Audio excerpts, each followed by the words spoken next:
Joining me now are USA Today's Washington Bureau Chief Susan Page and Washington Post National Editor Phil Rucker. Good to see you, both of you guys. So, Susan, you've written your big takeaways from last night. What do you mean by the warning signs for Donald Trump among independents, based on what we saw in Iowa and now New Hampshire? Yeah, well, we see Donald Trump has very solid support among registered Republicans, but not entirely. And he has solid opposition among many of the independent voters who turned out in New Hampshire for Nikki Haley. Now, these are voters he doesn't need to win the nomination. They are voters he'll need if he's going to reclaim the White House. And at the moment, we found that most voters for Nikki Haley say they would be dissatisfied if Trump wins the nomination for the Republicans, as we expect him to do. That makes them very ripe targets for Joe Biden. So, Phil, let's talk about the legal issues which have propelled him ever since, a year ago in March, the Alvin Bragg indictment. His polls have been going up. So what do you make of these New Hampshire exit polls? 50% of the people questioned said that Trump would still be fit for the presidency if he is convicted. 47% say he would not. These are among, Republican voters, and a 50-50 division on the question of whether President Biden won the 2020 election legitimately.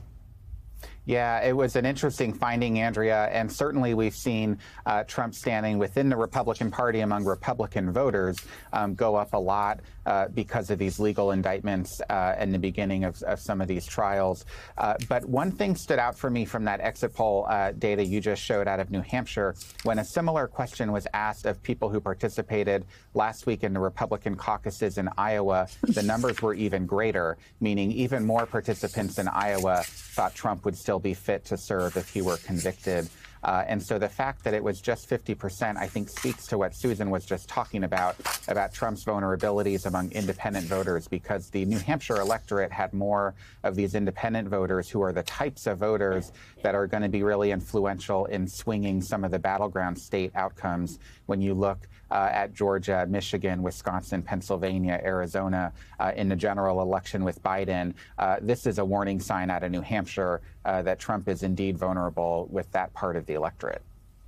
And today, Joe Biden is going to get the endorsement here in D.C. from the United Auto Workers. So that's a big labor component, not just in Michigan and, Wisconsin, Indiana, but a lot of other states as well.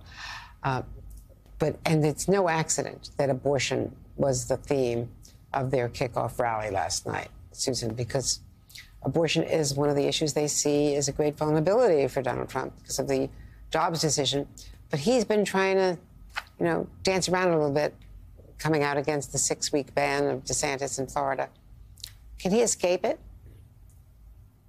I think he can ameliorate some of the political damage. I mean, though, for people for whom abortion access is the most important issue, they're not going to be swayed by Trump's evolving stance on this.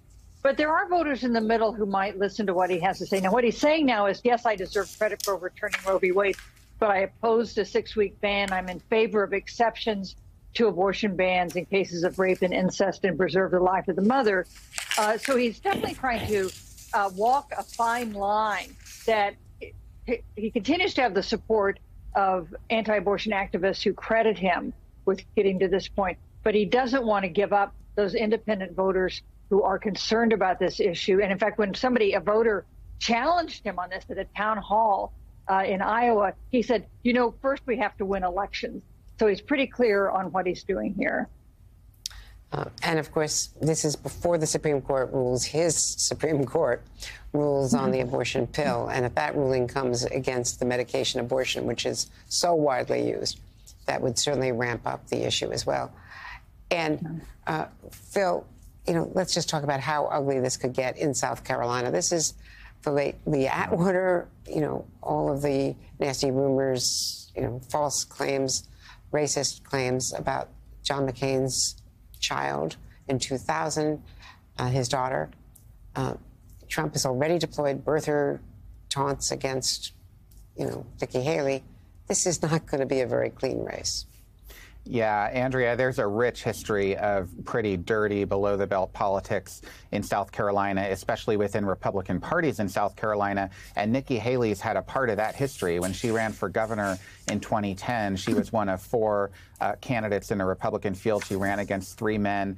The attacks in the final weeks of that campaign were pretty brutal about Haley. My colleagues Ashley Parker and Dylan Wells actually wrote a whole story a couple of weeks ago reconstructing that 2010 primary and the lessons Haley learned from that experience. But I assume this could be even uglier than that, certainly because Trump is her opponent, but also just because of how much sort of institutional muscle Trump is going to have in that state, given that he has the backing of the governor, of the senator, of members of Congress, people up and down the ballot who are official Republican Party in South Carolina, all working at his behest over these next few weeks in the run-up to that primary. And Susan, finally, Nikki Haley was really trying to weaponize the age issue against both Donald Trump and Joe Biden last night. But that issue against Trump is a very tricky one. Biden can't really use it. It's harder for Biden. I mean, Nikki Haley just turned 52. Joe Biden is 81. So it's harder, I think, for him to level attacks against Trump on this issue. On the other hand, both men have a history of making kind of flummoxing misstatements on the stump.